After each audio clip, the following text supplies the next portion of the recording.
प्यारे साथियों नमस्कार। ये क्लास आप लोग के लिए बहुत ही इम्पोर्टेंट क्लास होने वाली है, क्योंकि इस क्लास में मेरे प्यारे साथियों क्लास 7 की देख लीजिए, क्लास 7 की विज्ञान का बुक चैप्टर नंबर यहाँ पे देख लीजिए, चैप्टर नंबर 2 प्राणियों में पोषण। इस चैप्टर के अंदर जितने भी क्वेश्चन है हर एक क्वेश्चन को सॉल्व करने वाले हैं इस वीडियो में। तो आप लोग इस वीडियो को स्किप मत कीजिएगा, मतलब छोड़ के मत जाइएगा। इसी वीडियो में हर एक क्वेश्चन का जवाब मिलेगी। तो चलिए ज़्यादा देरी नहीं करेंगे, क्लास को यहीं से स्टार्ट करेंगे। तो चलिए प्यारे साथियों, आप लोग कॉपी कलम लेके एक साइड में बैठ जाइए, सभी क्वेश्चन का जवाब इसी वीडियो में मिल जाएगा। प्यारे साथियों चैप्टर नंबर 2 का पहला नंबर क्वेश्चन को सॉल्व करते हैं। चलिए पहला नंबर क्वेश्चन क्या पूछा जा रहा है, बोला जा रहा है क्या उचित शब्द द्वारा रिक्त स्थानों की पूर्ति कीजिए। मेरे प्यारे साथियों क नंबर का आंसर पहले ही हम भर चुके थे, क्योंकि ये आंसर लंबा था। ठीक है, तो यहाँ पे देखिए क नंबर क्या बोला जा रहा है, बोला जा रहा है क्या मानव पोषण के मुख्य चरण डैक्स डैक्स एवं डैक्स है। तो यहाँ पे मेरे प्यारे साथियों भरना क्या था कि मानव पोषण के मुख्य चरण अंतर्ग्रहण, पाचन, अवशोषण, स्वागीकरण एवं निष्कासन है। तो आप लोग यहाँ तक भर लीजिएगा। चलिए प्यारे साथियों ख नंबर क्वेश्चन की ओर चलते हैं। ख नंबर क्वेश्चन क्या पूछा जा रहा है, बोला जा रहा है क्या मानव शरीर की सबसे बड़ी ग्रंथि का नाम डैक्स है। तो मेरे प्यारे साथियों मानव शरीर की सबसे बड़ी ग्रंथि कौन सी है, तो याद रखिएगा कि यकृत होगा। ठीक है, क्या, तो यकृत आप लोग यहाँ पे भर दीजिएगा। उसके बाद ग नंबर क्वेश्चन देखिएगा कि आमाशय में हाइड्रोक्लोरिक अम्ल एवं डैश का स्राव होता है जो भोजन पर क्रिया करते हैं। ठीक है ना, भोजन पर क्रिया करते हैं। तो मेरे प्यारे साथियों पाचक रस हो जाएगा। ठीक है, यहाँ पे आप लोग पाचक रस भर सकते हैं। उसके बाद घ नंबर क्वेश्चन देखते हैं क्या पूछा जा रहा है। घ नंबर क्वेश्चन कि क्षुद्रांत की आंतरिक भित्ति पर अंगुली के समान अनेक प्रवर्ध होते हैं जो डैक्स कहलाते हैं। ठीक है, तो यहाँ पे मेरे प्यारे साथियों आप लोग भर सकते हैं घ में दीर्घ रस, सॉरी दीर्घ रोम। ठीक है, दीर्घ रोम भर दीजिएगा आप लोग यहाँ पे घ नंबर में। तो एक नंबर आपका चौ नंबर बच गया। ठीक है, चौ देखिए क्या पूछ रहा है, अमीबा अपने भोजन का पाचन डैक्स में करता है। मेरे प्यारे साथियों अमीबा जो है ना अपना भोजन का पाचन खाद्य धानी में करता है। ठीक है, तो यहाँ पे लिखिएगा खाद्य धानी। ठीक है, तो इसको आप लोग नोट कर लीजिए, अच्छे तरीके से उतार के याद भी कर लीजिएगा, क्योंकि आप लोग का एग्जाम जो होगा इसमें से क्वेश्चन 100% पूछे जाएंगे। ठीक है, और प्यारे साथियों अभी तक वीडियो को लाइक नहीं किया तो फटाफट लाइक कर दीजिए। चलिए प्यारे साथियों 2 नंबर क्वेश्चन को हल करते हैं। देखिए 2 नंबर क्वेश्चन क्या पूछा जा रहा है कि सत्य एवं असत्य कथनों को चिन्हित कीजिए। प्यारे साथियों इस वीडियो में चैप्टर नंबर 1 जो करवाए थे, चैप्टर नंबर 1 उसमें हर एक क्वेश्चन को समझा के पढ़ाए थे। ठीक है ना, बट चैप्टर नंबर 2 में क्वेश्चन ज़्यादा होने के कारण आपको हम समझाएंगे नहीं, डायरेक्ट आंसर ही बतला देते हैं। ठीक है, अगले वीडियो में आपको हम समझा देंगे, तो आप लोग चैनल को भी सब्सक्राइब कर लीजिए। 2 नंबर क्वेश्चन बोला जा रहा है कि सत्य एवं असत्य कथनों को चिन्हित कीजिए। तो क नंबर क्वेश्चन क्या पूछ रहा है कि मंड का पाचन आमाशय से प्रारंभ होता है। मेरे प्यारे साथियों मंड का पाचन बोला जा रहा है कि आमाशय से प्रारंभ होता है, तो नहीं प्यारे साथियों ये इसका आंसर गलत हो जाएगा। यहाँ पे गलत का चिन्ह लगेगा, आप नहीं तो यहाँ पे असत्य लिख सकते हैं। ठीक है, गलत का चिन्ह लगाइए, नहीं तो असत्य लिखिए। उसके बाद ख नंबर क्वेश्चन देखिए क्या पूछ रहा है कि जीव लाला, सॉरी बोला जा रहा है कि जीव लाला ग्रंथि को भोजन के साथ मिलाने में सहायता करती है। तो मेरे प्यारे साथियों बिल्कुल राइट आंसर हो जाएगा इसका, राइट आंसर। ठीक है, यहाँ पे सत्य लिख सकते हैं। गौ नंबर क्वेश्चन देखिए क्या पूछ रहा है, पित्ताशय में पित्त रस अस्थायी रूप से भंडारित होता है। देखिए यहाँ पे क्या पूछा जा रहा है कि पित्ताशय में पित्त रस अस्थायी रूप से भंडारित होता है। तो बिल्कुल इसका सही आंसर होगा सत्य हो जाएगा। ठीक है, इसका सही सत्य। घ नंबर क्वेश्चन देखते हैं क्या पूछा जा रहा है कि रूमिनेंट निंगली हुई घास को अपने मुख में वापस लाकर धीरे धीरे चबाते रहते हैं। तो इसका भी बिल्कुल राइट आंसर हो जाएगा। देखिए मेरे प्यारे साथियों जो गाय होते हैं ना, जो गाय होते हैं वो क्या करते हैं, भोजन तो कर लेते हैं, भोजन वो खाते नहीं है, बाद में क्या करेंगे वो बैठते हैं, उसके बाद वो मुंह से बाहर निकाल के भोजन का पाचन करते हैं, ठीक है ना। यहाँ पे वही लिखा है, रूमिनेंट निगली हुई घास को अपने मुख्य में वापस लाकर धीरे धीरे चबाते रहते हैं। तो बिल्कुल इसका राइट आंसर सही होगा। चलिए एक तो पिक्चर आपको दिखा देते हैं। देखिए यहाँ पे ये जो पिक्चर है, यहाँ पे ये गाय जो भोजन की है तो यहाँ पे रख ली है, ठीक है, रुमेन में। और ये ग्रसिका हो गया, तो रुमेन में जो रख ली है तो क्या करेंगे, तो बाद में ये भोजन को बाहर कर लेंगे और उसके बाद ये खाएंगे, ठीक है। तो चलिए इसको यहाँ पे देख लीजिएगा। चलिए अगली क्वेश्चन की ओर चलते हैं। क्वेश्चन नंबर आप प्यारे साथियों 3 नंबर देखते हैं, ठीक है। 3 नंबर क्वेश्चन क्या पूछा जा रहा है कि निम्न में से सही विकल्प पर सही का चिन्ह लगाइए। मेरे प्यारे साथियों 3 नंबर क्वेश्चन में बोला क्या गया है कि जो सही है ना उसमें सही का चिन्ह लगाना है। यहाँ पे 4 ऑप्शन है, एक क्वेश्चन है। क देखिए क्या पूछा जा रहा है, वसा का पूर्ण रूपेण पाचन जिस अंग में होता है वह क्या कहलाते हैं। मेरे प्यारे साथियों वसा है ना, उनका पूर्ण रूपन पाचन किस अंग में होता है। तो मेरे प्यारे साथियों याद रखिएगा कि उसका राइट आंसर हो जाएगा क्षुद्रांत्र, ठीक है, क्षुद्रांत्र हो जाएगा। इसका राइट आंसर 3 हो जाएगा। आप लोग 3 में सही टिक मार दीजिएगा। चलिए अगली क्वेश्चन की ओर चलते हैं। अगले क्वेश्चन क्या पूछा जा रहा है,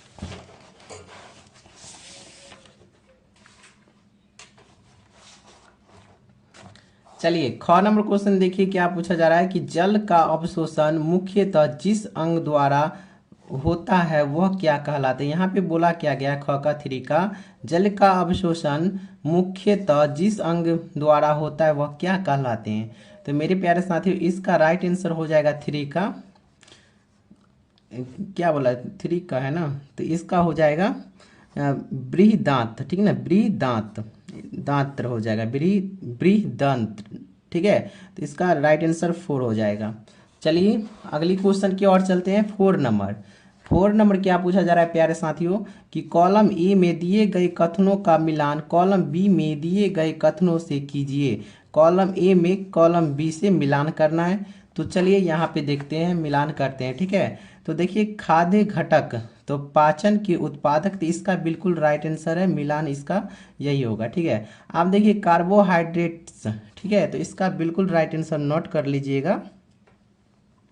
इसका राइट आंसर हो जाएगा शर्करा, ठीक है, शर्करा में आप लोग मिलान कर लीजिएगा दूसरा का। अब चलिए प्रोटीन का मेरे प्यारे साथियों हो जाएगा आपको एमिनो अम्ल, ठीक है, प्रोटीन का एमिनो अम्ल हो जाएगा, इसमें मिलान कर लीजिएगा। और वसा का बिल्कुल राइट आंसर हो जाएगा वसा अम्ल एवं ग्लिसरोल, ठीक है। प्यारे साथियों अगर अभी तक वीडियो को लाइक नहीं किए तो एक लाइक कीजिए, चैनल को सब्सक्राइब कर लीजिए, ठीक है, और घंटी का निशान ऑल पे सेट कर लीजिएगा क्योंकि आने वाले न्यू वीडियो आप तक जल्द से जल्द पहुंच जाएगी। चलिए प्यारे साथियों क्वेश्चन नंबर 5 की ओर चलते हैं, ठीक है। 4 नंबर मिलान कर लिए तो 5 नंबर क्वेश्चन की ओर चलते हैं। अब यहाँ पे देखिए 5 नंबर क्वेश्चन लॉन्ग क्वेश्चन होने वाले है, ठीक है। तो आप लोग कॉपी कलम को निकाल लीजिए, एक साइड में बैठ के आप जितने क्वेश्चन को हम आपको बतलाएंगे आप लोग नोट करते चलिएगा। चलिए 5 नंबर क्वेश्चन क्या पूछा जा रहा है, बोला जा रहा है क्या, दीर्घ रोम क्या है, वह कहाँ पाए जाते हैं एवं उनके कार्य क्या है। मेरे प्यारे साथियों जो दीर्घ रोम है ना, रोम क्या है, वह कहाँ पाए जाते हैं, कहाँ पाए जाते हैं सो बात बतलाना है एवं उनके कार्यों को लिखिए। तो चलिए इसका आंसर पहले से लिखे हुए हैं, आपको हम दिखला देते हैं पढ़ के, आप लोग नोट कर लीजिएगा।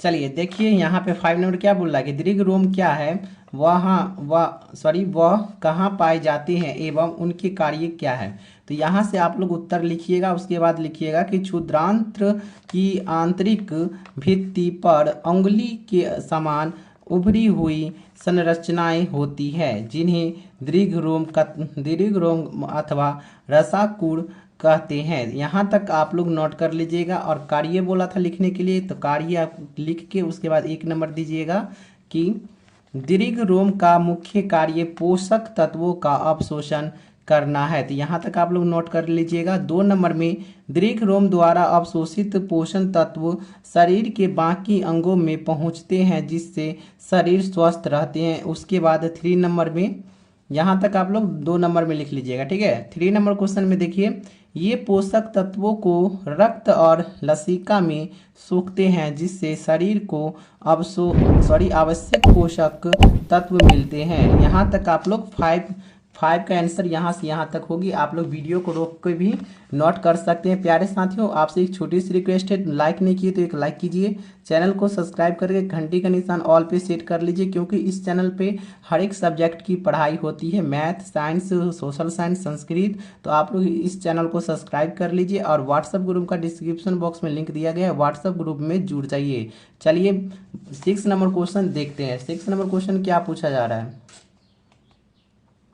चलिए 6 नंबर क्वेश्चन देखिए, यहाँ पे बोला जा रहा है क्या, पित्त कहाँ निर्मित होता है, यह भोजन के किस घटक के पाचन में सहायता करता है। तो प्यारे साथियों, इसका चलिए आंसर आप लोग को बतला देते हैं। चलिए यहाँ से 6 नंबर का ये क्वेश्चन हो गया। यहाँ पे आप लोग उत्तर दीजिएगा, ठीक है। उत्तर लिख के यहाँ से यहाँ तक आप लोग आंसर नोट कर लीजिएगा, वीडियो को रोकिए। आप चलिए पढ़ लेते हैं। बोला जा रहा है क्या, यकृत गहरे लाल भूरे रंग की ग्रंथि है जो उदर के ऊपरी भाग में दाहिनी दक्षिणी ओर अवस्थित होती है। यह शरीर की सबसे बड़ी ग्रंथि है। यह पित्त रस स्रावित करती है जो एक थैली में संग्रहित होता रहता है। इसे पित्ताशय कहते हैं। पित्त रस वसा के पाचन में महत्वपूर्ण भूमिका निभाती है, ठीक है, निभाती है। यहाँ तक आप लोग नोट कर लीजिए, 6 नंबर का यही आंसर है। चलिए 7 नंबर क्वेश्चन देखते हैं। 7 नंबर क्वेश्चन क्या पूछ रहा है कि उस कार्बोहाइड्रेट का नाम लिखिए जिनका पाचन रूमिनेंट द्वारा किया जाता है परंतु मानव द्वारा नहीं, इसका कारण बताइए। देखिए, आप घास जो खाइएगा, गाय लोग में रूमिनेंट होता है, ठीक है, तो वो घास आर को पचा लेगा, ठीक है, बल्कि मानव में रूमिनेंट नहीं होता है, इसलिए मानव घास को नहीं पचा सकता। तो चलिए इसका आंसर आप लोग को दिखलाते हैं। चलिए 7 नंबर का ये क्वेश्चन हो गया। यहाँ से उत्तर लिखिएगा कि घास में सेलुलोज की प्रचुरता होती है जो एक प्रकार का कार्बोहाइड्रेट है। किसी रूमिनेंट अथवा रोमिन्थी पशु, हिरण, भेड़ आदि के रूमेन में सेलुलोज का पाचन करने वाले जीवाणु पाए जाते हैं, ठीक है, और बहुत से जंतु एवं मानव सेलुलोज का पाचन नहीं कर पाते हैं, ठीक है। तो यहाँ तक आप लोग प्यारे साथियों नोट कर लीजिएगा इसको। देखिए, रूमिनेंट होता है, ठीक है, जानवर में, गाय आर में, ठीक है, तो आप मानव में तो होता नहीं, सो क्या कहते हैं, घास को आप पचा सकते हैं। तो यहाँ तक आप लोग इसको नोट कर सकते हैं। तो चलिए अगले इसका क्या है, कारण भी बताना है, तो कारण भी बतला देते हैं आपको। तो चलिए 7 नंबर आपका यहाँ तक हो गया खत्म, ठीक है। तो चलिए प्यारे साथियों 8 नंबर क्वेश्चन क्या पूछा जा रहा है देखते हैं। क्या कारण है कि हमें ग्लूकोज से ऊर्जा तुरंत प्राप्त होती है। मेरे प्यारे साथियों, क्या कारण है सो हमें ग्लूकोज जब पीते हैं उससे ऊर्जा तुरंत मिल जाती है। तो प्यारे साथियों चलिए 8 नंबर क्वेश्चन का आंसर देखते हैं। चलिए 8 नंबर के ये क्वेश्चन हो गया, यहाँ से यहाँ तक इसका आंसर हो गया, ठीक है। तो आप नोट कर लीजिएगा कि शरीर में अत्यधिक ऊर्जा कार्बोहाइड्रेट के पाचन से प्राप्त होती है। किससे, तो कार्बोहाइड्रेट के पाचन से प्राप्त होती है। ग्लूकोज कार्बोहाइड्रेट का सरलतम रूप है, ठीक है। शरीर में ग्लूकोज का पाचन एवं सीधा अवशोषण हो जाता है, ठीक है, जिससे के कारण ग्लूकोज से तुरंत ऊर्जा प्राप्त होती है। मतलब ये सीधे खून के रक्त में ही पहुंच जाती है, इसलिए ऊर्जा तुरंत प्राप्त हो जाती है। तो आप लोग यहाँ तक नोट कर लीजिएगा, वीडियो को रोकिए। उसके बाद देखिए प्यारे साथियों इसका कार्य क्या है, कारण क्या है। तो ग्लूकोज जल्दी से एटीपी में बदलता है जो कोशिकाओं में ऊर्जा का मुख्य रूप है। तो आप लोग यहाँ तक नोट कर सकते हैं। चलिए प्यारे साथियों आप 9 नंबर क्वेश्चन की ओर चलते हैं। 9 नंबर क्वेश्चन क्या पूछा जा रहा है देखते हैं। देखिए 9 नंबर बोला जा रहा है क्या, आहार नाल के कौन से भाग द्वारा निम्न क्रियाएं संपादित होती है। मेरे प्यारे साथियों, आहार नाल के कौन से भाग द्वारा निम्न क्रिया संपादित होती है। इसमें ये 5 ठो है ना क्वेश्चन, ये पांचों का जवाब यहाँ पे देना है। तो चलिए जवाब देते हैं पांचों का। पहला नंबर क्वेश्चन क्या पूछा है, पहला नंबर क्वेश्चन बोला जा रहा है क्या, पचे भोजन का अवशोषण किस में होता है। तो मेरे प्यारे साथियों आपको मालूम है ना, पचे भोजन का अवशोषण छोटी आंत में होता है। किस में, तो छोटी आंत में। आप लोग छोटी आंत भर लीजिएगा। 2 नंबर क्वेश्चन क्या पूछ रहा है कि भोजन को चबाना, भोजन का चबाना। तो देखिए आप लोग भोजन जो चबाते कहाँ चबाते, तो मुंह में नहीं, या मुख में। ये मुख बोलिए, मुंह मत बोलिए, मुख बोलिए, ठीक है। तो मुख गुहा में, ठीक है, आप लोग मुख में चबाते हैं। 3 नंबर क्वेश्चन क्या पूछ रहा है, जीवाणु नष्ट करना, जीवाणु जो है नष्ट करता है तो आमाशय में, ठीक है, आमाशय में जीवाणु को नष्ट कर देता है। चलिए 4 नंबर क्वेश्चन क्या पूछ रहा है कि भोजन का संपूर्ण पाचन कहाँ होती है। मेरे प्यारे साथियों भोजन का संपूर्ण पाचन कहाँ होती है, तो याद रखिएगा कि छोटी आंत में, ठीक है, छोटी आंत में भोजन का संपूर्ण पाचन होती है। 5 नंबर क्वेश्चन क्या पूछ रहा है, मल का निर्माण होता है, मल का निर्माण होता है तो मेरे प्यारे साथियों बड़ी आंत से, ठीक है, बड़ी आंत से मल बाहर निकल जाती है। तो इसको आप लोग नोट कर लीजिएगा। वीडियो को फटाफट शेयर कर दीजिए अपने दोस्तों के पास, ठीक है, और चैनल को भी सब्सक्राइब करके एक लाइक कर लीजिए। आप देखिए 10 नंबर क्वेश्चन क्या बोला जा रहा है कि मानव एवं अमीबा के पोषण में कोई एक समानता एवं एक अंतर लिखिए। बोला जा रहा है कि मानव एवं अमीबा के पोषण में कोई एक समानता एवं एक अंतर को लिखिए। तो चलिए प्यारे साथियों 10 नंबर क्वेश्चन का जवाब देते हैं। चलिए प्यारे साथियों 10 नंबर क्वेश्चन का आंसर देखते हैं, ठीक है। तो देखिए 10 नंबर क्वेश्चन का समानता का अंतर देना, ठीक है। तो मानव एवं अमीबा दोनों में भोजन का पाचन रसों द्वारा होता है, ठीक है। मानव जो है एवं अमीबा है, दोनों में भोजन का, ठीक है, पाचन रसों के द्वारा ही होता है। यहाँ तक आप लोग नोट कीजिएगा। और 10 का यही अंतर बोला था, ठीक है। तो अंतर देखिए कि मानव को भोजन पचाने के लिए उसे चबाना पड़ता है, ठीक है। देखिए आप लोग अपने लोग जो भोजन करते हैं इसमें अपने लोग मुख में जब धरते हैं तो उसको चबाते हैं, उसके बाद निकलते हैं, ठीक है। तो चबाना पड़ता है, परंतु अमीबा को ऐसा कुछ नहीं करना पड़ता है, ठीक है। अमीबा जो है उसको चबाना नहीं पड़ता है। तो यह पाचन एक झिल्ली युक्त थैली खाद्य रसधानी में होता है। तो अमीबा का क्या होता है, झिल्ली युक्त थैली खाद्य रसधानी में होता है, जो अमीबा के अंदर अंदर बनती है। इस रसधानी में पाचन रस अस्त्रावित, ठीक है, पाचन रस अस्त्रावित और उसके बाद यहाँ होते हैं जो भोजन को सरल पदार्थों में तोड़ते हैं, जो फिर अमीबा द्वारा अवशोषित कर लिए जाते हैं। तो यहाँ तक आप लोग वीडियो को रोक लीजिएगा, नोट कर लीजिएगा, ठीक है। तो वीडियो को थोड़ा पीछे कर लीजिए, इससे पहले वाला आपको आंसर दिख जाए, ठीक है। तो चलिए प्यारे साथियों 10 नंबर कंप्लीट हो गया आप लोग का। चलिए 11 नंबर क्वेश्चन आते हैं। 11 नंबर क्वेश्चन बोला जा रहा है कि कॉलम ए में दिए गए शब्दों का मिलान कॉलम बी के उचित कथनों से कीजिए। मेरे प्यारे साथियों कॉलम ए है और कॉलम बी को मिलान करना। यहाँ पे देखिए 1 2 3 4 5 6 7, 1 2 3 4 5 6 7, 1 2 3 4 5 6, यहाँ पे 6 ठो है, यहाँ पे 7 ठो है, 1 ठो लग रहा है एक्स्ट्रा में दे दिया है। अब कौन सा है वो तो हम मिलान करने के बाद ही बताएंगे, ठीक है। तो चलिए मिलान करते हैं, ज़्यादा वक्त नहीं लेंगे आप लोग का। चलिए कौन नंबर क्वेश्चन क्या पूछा जा रहा है, बोला जा रहा है क्या लाला ग्रंथि। तो लाला ग्रंथि का मेरे प्यारे साथियों क्या हो जाएगा, लाला ग्रंथि का लाला रस स्त्रावित करना, ठीक है। ख नंबर क्या पूछ रहा है, आमाशय। आमाशय का मेरे प्यारे साथियों हो जाएगा अम्ल का निर्माचन। तो ख का आप लोग 4 में मिलान कर लीजिएगा। उसके बाद ग नंबर क्या पूछा है, यकृत। यकृत का हो जाएगा पित्त रस का श्रवण, ठीक है। यहाँ पे इसका हो जाएगा ग का पहला। घ नंबर क्या पूछ रहा है, मलाशय। मलाशय हो जाएगा मेरे प्यारे साथियों घ का मलाशय है ना, तो मलाशय का हो जाएगा बिना पचे भोजन का भंडारण, ठीक है। कहाँ गया मलाशय, इसका यहाँ पे हो जाएगा। चलिए 4 नंबर क्वेश्चन क्या पूछ रहा है, क्षुद्रांत्र, ठीक है। तो 4 नंबर क्वेश्चन का हो जाएगा मेरे प्यारे साथियों, यहाँ पे देख लीजिए पाचन का पूरा होना, पाचन का पूरा होना। और 6 नंबर क्वेश्चन क्या पूछ रहा है, बृहदांत्र, ठीक है ना, बृहदांत्र। तो इसका मेरे प्यारे साथियों इसका राइट आंसर हो जाएगा जल का अवशोषण, ठीक है। तो यहाँ तक 11 नंबर आपका कंप्लीट हो चुका है। आप चलिए 12 नंबर क्वेश्चन की ओर चलते हैं। 12 नंबर क्वेश्चन क्या पूछ रहा है, चित्र 2.11 में दिए हुए पाचन तंत्र के आरेख को नामांकित कीजिए। मेरे प्यारे साथियों इसमें कुछ करना नहीं आप लोग को ज़्यादा कुछ, ठीक है। यहाँ पे देखिए 2.11 मानव पाचन तंत्र के कुछ भाग, ठीक है, ये भाग है। इसका नाम क्या है मेरे प्यारे साथियों, बड़ी आंत। इसका नाम है बड़ी आंत, इसका नाम है छोटी आंत। इसमें क्या करना है बता देते हैं, कुछ नहीं करना। इसमें जो है ना, यहाँ पे इसका नाम लिख देना है। तो आपको चलिए हम फिगर दिखा देते हैं, वहाँ से आप लोग नाम लिख दीजिएगा। छोटी आंत में क्या होता है, भोजन पचता है, बड़ी आंत से बाहर निकल जाता है, अवशोषित हो जाता है।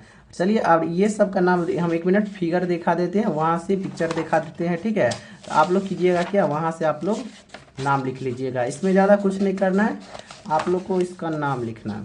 तो देखिए वहाँ पर भी इसका है, तो ये इस यहाँ पर से है, ठीक है। तो ये है इसका अमाशय, अमाशय वहाँ पे लिख लीजिएगा। और ये है अग्नाशय, अग्नाशय भर दीजिएगा। यहाँ पे है क्षुद्रांत, इसको क्या कहा जाता है, छोटी आंत आंत कहा जाता है, ठीक है, छोटी आंत। और इसका नाम क्या होगा, बड़ी आंत, बृहदांत। तो बड़ी आंत भर दीजिएगा वहाँ पे। इसका हो जाएगा मलाशय, इसका हो जाएगा गुद्दा, ठीक है। उसके बाद प्यारे साथी यहाँ पे होगा पित्ताशय, और ये वाला भाग है यकृत हो जाएगा। इतना कुछ आप लोग भर दीजिएगा, आपका काम हो गया, ठीक है वहाँ पे। तो चलिए प्यारे साथियों कितना नंबर था, देखिए 12 नंबर आपका कंप्लीट हो चुका है, नाम खाली आपको भरना था। चलिए अब लास्ट क्वेश्चन 13 नंबर क्या पूछ रहा है, क्या हम केवल हरी सब्जियां घास का भोजन कर जीवन निर्वाह कर सकते हैं, चर्चा कीजिए।